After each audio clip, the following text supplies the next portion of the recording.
Assalamualaikum warahmatullahi wabarakatuh. Nama saya Gading Gimnastiar dari program studi Pendidikan Teknik Mesin, Fakultas Ilmu Keguruan dan Ilmu Pendidikan Universitas Sriwijaya Palembang.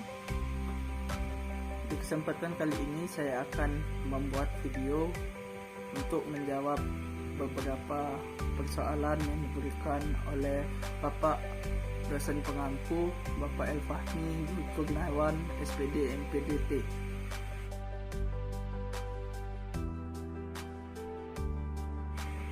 Nah, untuk kasus si Budi ini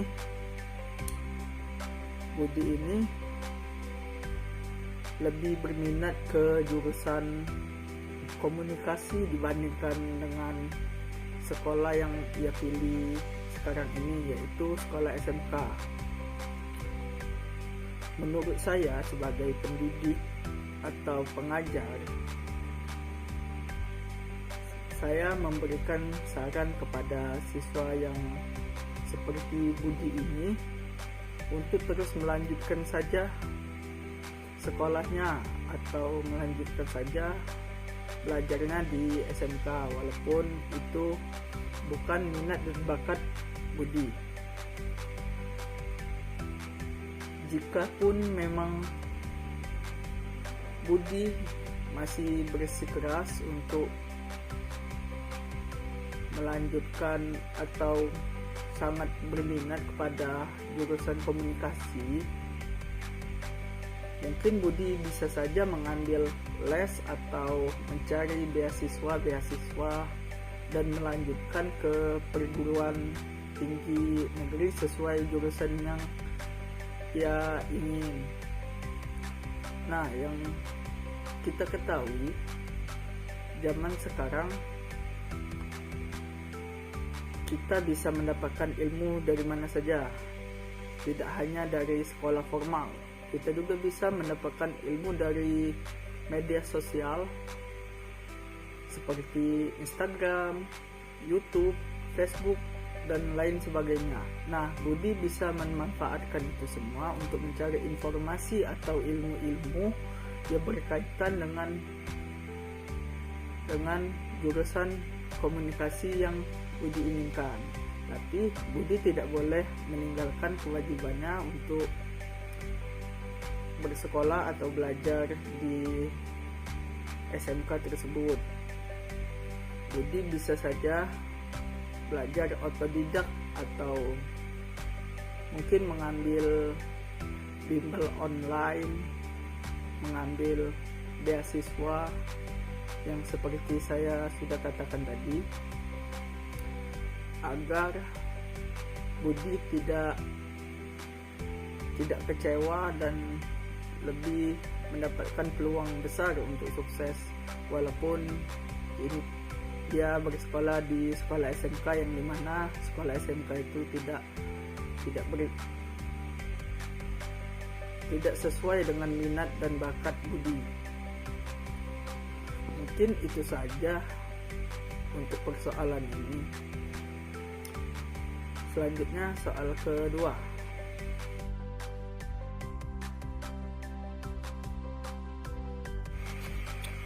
Untuk kasus Andi ini, mungkin Andi ini lebih takut dalam memilih keputusan walaupun dia sangat memiliki bakat dalam dunia teknik yang ia miliki.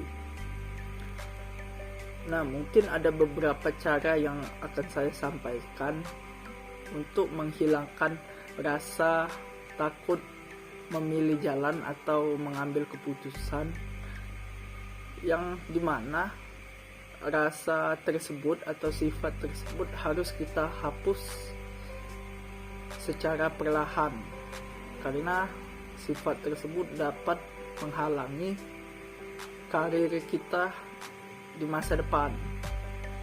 Mungkin untuk cara yang pertama, siswa ini dapat mencatat kesuksesan yang telah dia raih.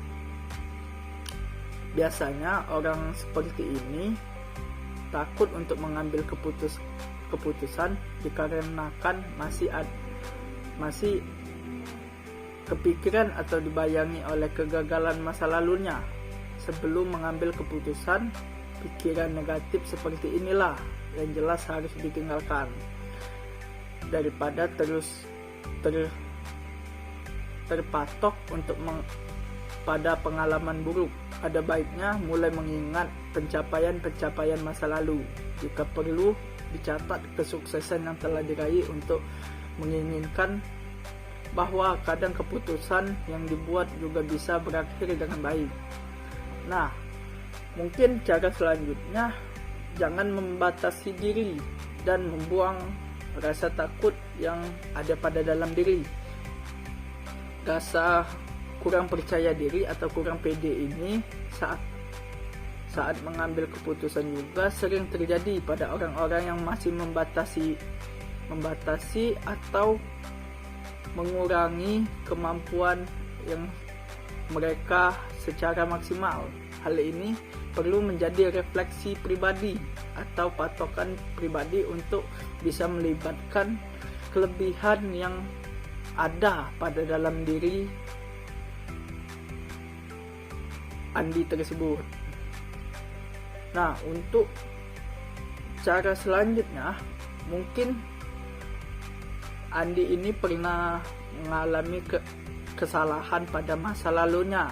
Nah, Andi ini bisa mengambil sisi positif dari kesalahan-kesalahan sebelumnya, yaitu Andi dapat belajar dari kesalahan masa lalunya.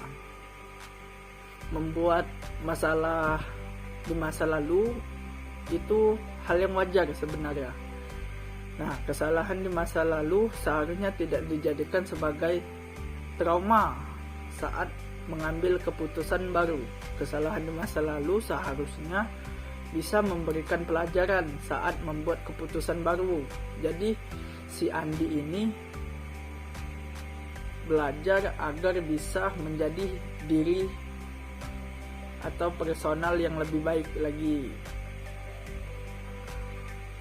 Nah, mungkin si Andi ini bisa berlatih untuk mengambil keputusan-keputusan kecil pada sehari-hari.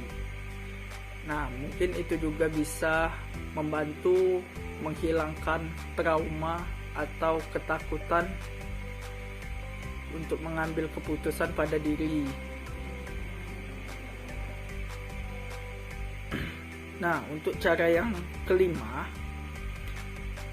langsung saja mengambil tindakan setelah membuat keputusan. Jangan semisal kita memutuskan untuk membuat suatu pekerjaan atau suatu mimpi, nah langsung saja kita lakukan proses-prosesnya. Jangan lagi dipikirkan apakah ini salah, apakah ini akan berhasil, apakah orang-orang tidak akan menerima. Sebenarnya boleh saja memikirkan seperti itu, namun alangkah lebih baiknya tidak terlalu berlebihan, agar rasa kurang percaya diri kita dalam mengambil keputusan bisa perlahan-lahan hilang. Nah, satu langkah kecil itu sangat berguna mengurangi rasa takut yang kita alami. Nah, mungkin itu saja saran atau masukan yang bisa saya berikan kepada Andi atau siswa-siswa yang kurang percaya diri.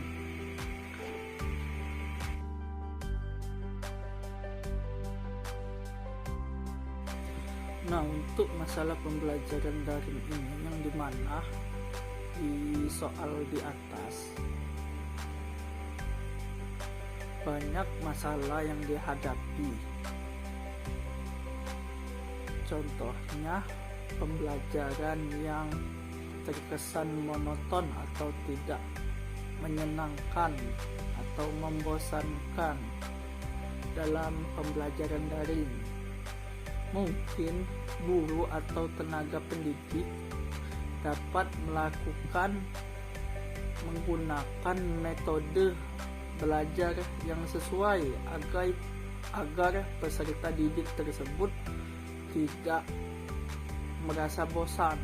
Seperti kita bisa menggunakan metode belajar melihat rekaman video, membaca buku, dan juga mendengarkan rekaman suara atau voice note. Beberapa mahasiswa atau siswa juga lebih senang belajar dengan mencatat kembali atau melibatkan visual, baik gambar, video, atau gerakan ataupun suara. Nah, metode ini bisa membuat kita lebih memahami materi dan juga terhindar dari kata bosan. Dan untuk jawaban selanjutnya, mungkin tenaga pendidik dapat membuat kelompok-kelompok kecil dalam sebuah kelas. Semisal satu buah kelas itu terdiri dari 30 siswa. Nah, kita bisa memecah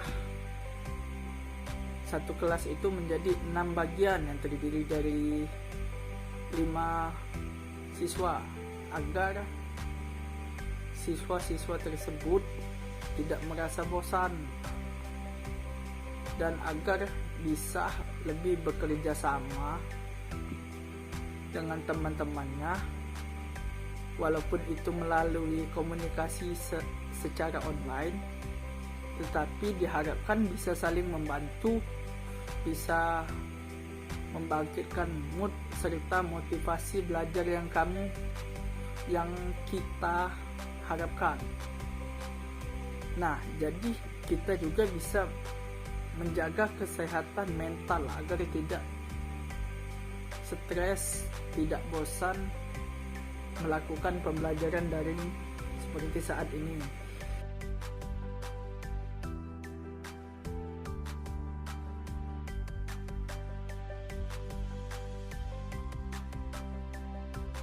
Mungkin saya akan memberitahu cara mengendalikan emosi agar tidak merugikan diri sendiri ketika lagi emosi atau merasa sedih, kecewa, ataupun marah. Karena sedih, kecewa, ataupun marah itu adalah hal yang sangat normal. Namun kita harus mengetahui cara bagaimana meredakan emosi atau meluapkan emosi yang kita rasakan agar tidak merugikan diri sendiri. Ada beberapa cara untuk mengendalikan emosi yang bisa kita coba. Di antara lain, satu, kita harus berpikir positif.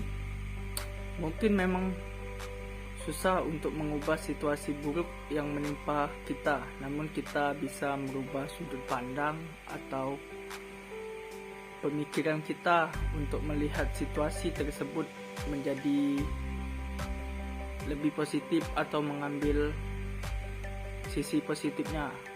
Semisal kita merasa kecewa karena mendapatkan banyak kritik pada presentasi yang baru saja kita sajikan. Nah, pada situasi ini, cobalah berpikir lebih positif atau cobalah pikirkan sisi positifnya, bahwa kritik tersebut sebenarnya memang memberikan manfaat yang baik bagi pertumbuhan kita atau bagi kemampuan kita untuk meningkatkan skill untuk karir kita nanti. Selain itu juga, kita juga bisa menenangkan diri dengan cara mengambil nafas panjang lalu menutup mata, dan kita harus sadar keberadaan perasaan dan pikiran kita saat ini, termaksud keadaan sekitar. Hal ini dapat membuat kita lebih sadar dan bersifat lebih positif dalam merespon segala sesuatu. Yang kedua, hindari situasi yang dapat memicu munculnya emosi negatif. Contohnya, jika kita mudah kesal saat terburu-buru atau terjebak macet. Nah, kita juga dapat mengatur waktu untuk berangkat yang seharusnya kita berangkat jam 5:30, kita berangkatnya jam 6 agar menghindari kemacetan dan kita tidak marah atau emosi. Nah, bila emosi tersebut datang saat kita melihat media sosial atau medsos, bahkan datang saat bersama orang-orang tertentu, tidak ada salahnya Anda beristirahat sejenak dari itu semua atau bertemu dengan orang-orang tersebut. Yang ketiga, saran yang bisa saya berikan, mungkin kita dapat melakukan aktivitas yang menyenangkan atau memberikan kita happy, membuat perasaan kita happy, dan itu akan membawa pengaruh positif dan tidak akan merugikan kita. Misalnya dengan berolahraga yang kita ketahui, olahraga ini tidak hanya menyenangkan, namun merupakan sarana untuk mengolah stres. Contoh olahraga yang bisa menghilangkan stres yaitu senam, bersepeda, dan lain-lain. Atau kita bisa juga mempelajari kemampuan baru seperti mempelajari bahasa ataupun alat musik yang dapat membangkitkan kepercayaan diri Anda dan menjadi salah satu cara yang baik untuk mengendalikan emosi. Dan yang paling penting, kita harus menjaga komunikasi dengan orang-orang terdekat seperti keluarga, sahabat, atau tetangga yang bisa membuat Anda nyaman. Keluarga dan sahabat bisa menjadi tempat berbagi ketika kita sedang menghadapi kesulitan atau permasalahan yang berat. Dan yang terakhir, berikanlah waktu atau bantuan untuk orang lain, sehingga hal ini dapat membawa pengaruh positif bagi diri kita dan juga orang lain. Cobalah mengikuti program bakti sosial atau relawan.